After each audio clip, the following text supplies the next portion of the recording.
ସକାଳୁ ବାସି ମୁହଁରେ କେବଳ 3 ଥର ପଢ଼ି ଦିଅନ୍ତୁ ଏହି ଗୋଟିଏ ମନ୍ତ୍ର। ଗ୍ୟାରେଣ୍ଟି ଦେଉଛି ସନ୍ଧ୍ୟା ସୁଦ୍ଧା ସେ ଝିଅ ପଟିଯିବ। ନିଜେ ଆସିବ ତୁମକୁ ଭଲ ପାଉଛି ବୋଲି କହିବ। ତୁମ ପ୍ରେମରେ ଏମିତି ଦିବାନୀ ହେଇଯିବ କି ତୁମକୁ ଛାଡ଼ି ଗୋଟେ ମୁହୂର୍ତ୍ତ ବି ରହିପାରିବନି। ହଁ ଫ୍ରେଣ୍ଡସ୍, କେବଳ ଆପଣଙ୍କୁ ସକାଳୁ ଉଠିବା ମାତ୍ରେ ବାସି ମୁହଁରେ ଏହି ମନ୍ତ୍ରକୁ 3 ଥର ପଢ଼ିବାର ଅଛି। ତାପରେ ଦେଖିବେ ଚମତ୍କାର। ଗ୍ୟାରେଣ୍ଟି ଦେଉଛି ଯେଉଁ ଝିଅ ପଟୁନଥିଲା, ଆପଣଙ୍କୁ ଭାव ଦେଉନଥିଲା, ସେ ଝିଅ ରାତିଦିନ ତୁମକୁ ଫୋନ୍ କରିବ, ହାତ ଧରି ରୁମ୍କୁ ଡାକିବ, ଯାହା ଚାହିଁବେ ତାହା କରିବ। ହଁ ଫ୍ରେଣ୍ଡସ୍, ଯଦି ଆପଣ କେଉଁ ଝିଅକୁ ପଟେଇବାକୁ ଚାହୁଁଛନ୍ତି କିନ୍ତୁ ଯେତେ ଚେଷ୍ଟା କଲେ ମଧ୍ୟ ତାକୁ ପଟେଇ ପାରୁନାହାନ୍ତି, ତାକୁ ନିଜର ମନ କଥା କହିବାକୁ ଡରୁଛନ୍ତି, ଆଉ ଆପଣ ଚାହୁଁଛନ୍ତି କି ସେ ଝିଅ ନିଜେ ଆସି ଆପଣଙ୍କୁ ଭଲ ପାଉଛି ବୋଲି କହୁ, ତେବେ ଆଜିର ଏହି ବଶୀକରଣ ଭିଡ଼ିଓଟି ଆପଣଙ୍କର ଇଚ୍ଛାକୁ ପୂରଣ କରିବ। କାରଣ ଆଜିର ଏହି ଭିଡ଼ିଓଟିରେ ମୁଁ ଆପଣଙ୍କୁ ଶିଖେଇବି ଝିଅ ପଟେଇବା ପାଇଁ ବଶୀକରଣ ବିଦ୍ୟା, ନାରୀ ମୋହିନୀ ବଶୀକରଣ ବିଦ୍ୟା। ଏହି ବଶୀକରଣକୁ ଯଦି ଆପଣ ସକାଳୁ ବାସି ମୁହଁରେ କରିଦେବେ, ଗ୍ୟାରେଣ୍ଟି ଦେଉଛି ସେ ଝିଅ ହେଉ ବା ପଡ଼ିଶା ଘର ଭାଉଜ ଆପେ ଆପେ ପଟିଯିବ। ହାତ ଧରି ରୁମ୍କୁ ଡାକିବ, ଯାହା ଚାହିଁବେ ତାହା କରିବ। କୌଣସି ପ୍ରକାର ବାଧା ଦେବ ନାହିଁ। ନମସ୍କାର ଫ୍ରେଣ୍ଡସ୍, ଓଡ଼ିଆ ଫଣ୍ଡା ଚ୍ୟାନେଲକୁ ଆପଣମାନଙ୍କୁ ସ୍ୱାଗତ। ଆଜିର ଏହି ବଶୀକରଣ ଦୁନିଆର ସବୁଠାରୁ ସହଜ କିନ୍ତୁ ପ୍ରଚଣ୍ଡ ମହାଶକ୍ତିଶାଳୀ ବଶୀକରଣ। ଯିଏ ବି ଏହାକୁ କରିଛି 100ରୁ 100% ସଫଳ ହେଇଛି। ବର୍ଷ ବର୍ଷ ଧରି ଭାଙ୍ଗି ଯାଇଥିବା ପୁରୁଣା ପ୍ରେମକୁ ଫେରାଇ ଆଣିପାରିଛି। ଶାଶୁ, ନଣନ୍ଦ, ଦିଅର, ଭାଉଜ କାହାକୁ ବି ନିଜ ବଶରେ କରି ତାଠାରୁ ନିଜର ମନ ମୁତାବକ କାମ ହାସଲ କରିପାରିଛି। ତେଣୁ ଆପଣ ବି ମାତ୍ର ଗୋଟିଏ ଥର ମୋ କଥା ମାନି ଏହି ବଶୀକରଣ କରିକି ଦେଖନ୍ତୁ। ତାପରେ ଦେଖିବେ ଚମତ୍କାର। କିପରି ସେହି ସମୟଠାରୁ ସୁନ୍ଦରୀ ଝିଅ ପଟିଯିବ, ପଡ଼ିଶା ଘର ସୁନ୍ଦରୀ ଭାଉଜ ପଟିଯିବ। ଯାହା ଚାହିଁବେ ତାହା କରିବ। କୌଣସି ପ୍ରକାର ବାଧା ଦେବ ନାହିଁ। ତେବେ ଏହି ବଶୀକରଣ ବିଧିକୁ ଆପଣ କିପରି କରିବେ, କେମିତି କରିବେ, ଏହାର ପ୍ରୟୋଗ ବିଧି କ'ଣ, ମୁଁ ଆପଣଙ୍କୁ ଶିଖେଇବି। ସମ୍ପୂର୍ଣ୍ଣ ପ୍ରୟୋଗ ବିଧି ମୁଁ ଆପଣଙ୍କୁ ଶିଖେଇବି। ଜାଣିବା ପାଇଁ ମୋର ଆପଣମାନଙ୍କୁ ଅନୁରୋଧ କି ଆପଣ ଭିଡ଼ିଓଟିକୁ ମୂଳରୁ ଶେଷ ପର୍ଯ୍ୟନ୍ତ ପୁରା ଧ୍ୟାନ ସହିତ ଦେଖିବେ। ତେବେ ଯାଇକି ଆପଣ ସମ୍ପୂର୍ଣ୍ଣ ପ୍ରୟୋଗ ବିଧି ଜାଣିପାରିବେ। ଅଧାରୁ ଛାଡ଼ିକି ପଳେଇଲେ କିମ୍ବା କାଟି କାଟି ଦେଖିଲେ ଆପଣ କିଛି ବି ବୁଝିପାରିବେନି। ପରେ ଆପଣ କହିବେ, ଗୁରୁଜୀ ଆପଣଙ୍କର ବଶୀକରଣ କାମ କରୁନି। ଦେଖନ୍ତୁ, ବଶୀକରଣ ବିଧି ଜାଣିବା ପୂର୍ବରୁ ମୋର ଗୋଟିଏ ଛୋଟିଆ ଅନୁରୋଧ ଶୁଣି ନିଅନ୍ତୁ। ଯେଉଁପରି ଆପଣ ଭଗବାନଙ୍କୁ ମାନୁଛନ୍ତି, ଭଗବାନଙ୍କ ଉପରେ ବିଶ୍ୱାସ ରଖିଛନ୍ତି, ନିଜର ସବୁ ଦୁଃଖ କଷ୍ଟ ଅସୁବିଧା ଭଗବାନଙ୍କୁ ଜଣାଉଛନ୍ତି, ଯଦି ସେ ଅସୁବିଧାର ସମାଧାନ ନ ହେଲା ତାର ମାନେ ନୁହେଁ କି ଭଗବାନ ନାହାନ୍ତି। ସେହିପରି ତନ୍ତ୍ର ମନ୍ତ୍ର ହୁଏ, ବଶୀକରଣ କାମ କରେ, କିନ୍ତୁ ଏହାକୁ ଆପଣଙ୍କୁ ସିଦ୍ଧ କରିବାକୁ ପଡ଼ିବ। ପ୍ରୟୋଗ ବିଧିକୁ ଠିକ୍ ଭାବରେ କରିବାକୁ ପଡ଼ିବ। ମନ୍ତ୍ର ଠିକ୍ସେ ଉଚ୍ଚାରଣ କରିବାକୁ ପଡ଼ିବ। ତେବେ ଯାଇ ମୁଁ ଆପଣଙ୍କୁ ଗ୍ୟାରେଣ୍ଟି ଦେଉଛି ଆପଣ ଯେଉଁ ଝିଅ ବା ମହିଳା ଉପରେ ଏହି ବଶୀକରଣକୁ ପ୍ରୟୋଗ କରିଦେବେ, ସିଏ 100ରୁ 100% ପଟିଯିବ। ଆପଣଙ୍କର ସବୁ ଇଚ୍ଛା ପୂରଣ କରିବ।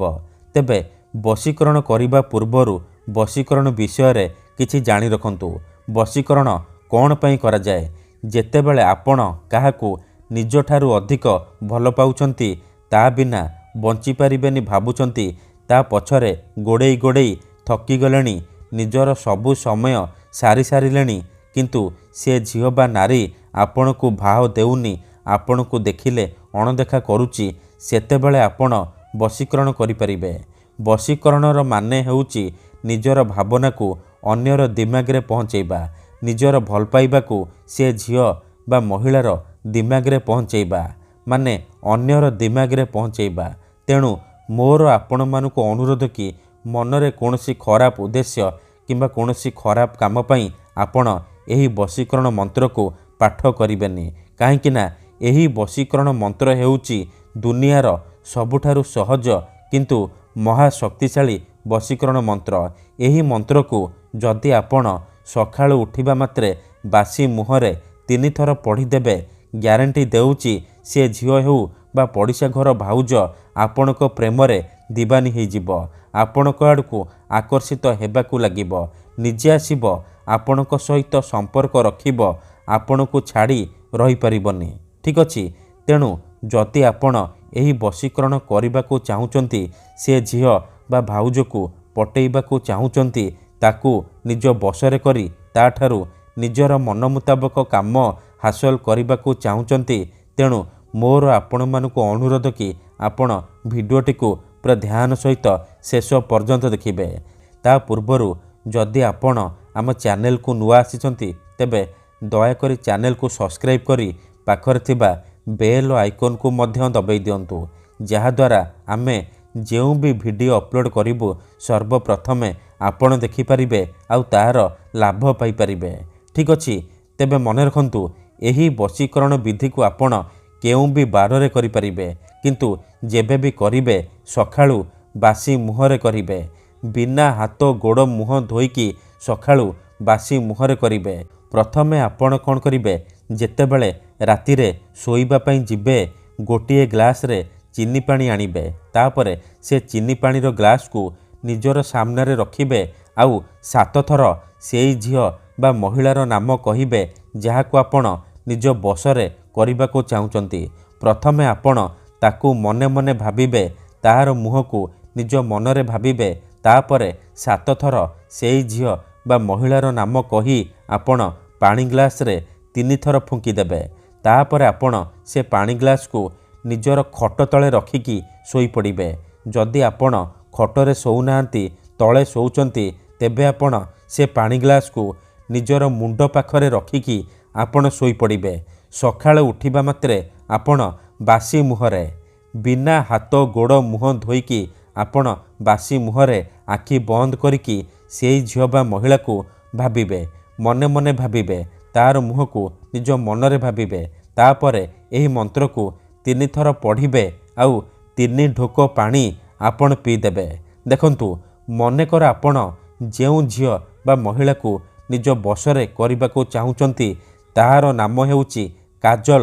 ତେବେ ଆପଣ ମନ୍ତ୍ରକୁ ଏହିପରି ପଢ଼ିବେ, କାଜଲ ତୀବ୍ର ବଶୀଭୂତଂ, କାଜଲ ତୀବ୍ର ବଶୀଭୂତଂ। ଥରେ ଆପଣ କହିବେ କାଜଲ ତୀବ୍ର ବଶୀଭୂତଂ, ଗୋଟିଏ ଢୋକ ପାଣି ପିଇଦେବେ। ଆଉ ଥରେ କହିବେ କାଜଲ ତୀବ୍ର ବଶୀଭୂତଂ, ଆଉ ଗୋଟିଏ ଢୋକ ପାଣି ପିଇଦେବେ। ଏହିପରି ଆପଣ ଲଗାତାର 3 ଥର କହିବେ ଆଉ 3 ଢୋକ ପାଣି ଆପଣ ପିଇଦେବେ। ଏହିପରି ଲଗାତାର ଆପଣ 3 ଦିନ ପର୍ଯ୍ୟନ୍ତ ସକାଳୁ ଉଠିବା ମାତ୍ରେ ବାସି ମୁହଁରେ କରିବେ। ମନେ ରଖନ୍ତୁ, ଏହି ବିଧିକୁ ଆପଣ ଅଧାରୁ ଛାଡ଼ିବେନି। ଲଗାତାର 3 ଦିନ ପର୍ଯ୍ୟନ୍ତ ଆପଣ ସକାଳୁ ଉଠିବା ମାତ୍ରେ ବାସି ମୁହଁରେ ଏହିପରି କରିବେ। ଗ୍ୟାରେଣ୍ଟି ଦେଉଛି, ଯେଉଁ ଝିଅ ପଟୁନଥିଲା ସେ ଝିଅ ଆପେ ଆପେ ପଟିଯିବ।